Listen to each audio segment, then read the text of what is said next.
Welcome to the Banker Lamp. Please enjoy the video. You open Gmail and sign in immediately so you can act.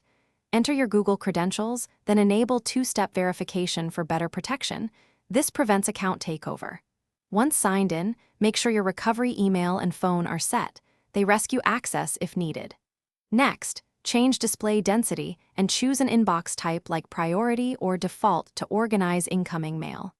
This first setup saves time later, so complete these steps before sending or sorting any messages.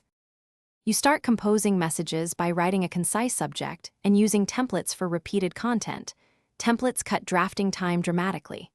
Once messages arrive, apply labels and stars and create filters that auto-apply labels, archive, or forward. This automates organization. Make sure to archive rather than delete when you might need records later. When you need something specific, use Gmail search operators like from, subject, has, attachment, and newer than 7D to find messages instantly. These targeted searches keep you efficient. You finalize your Gmail routine by using snooze and schedule send so messages hit inboxes at the right time, and enable Smart Compose to speed writing.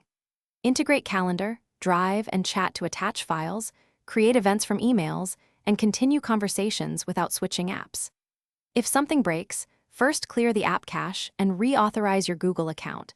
Then verify IMAP/POP settings or mobile sync permissions. One key troubleshooting tip: sign out and back in after reauthorizing to restore full sync and functionality.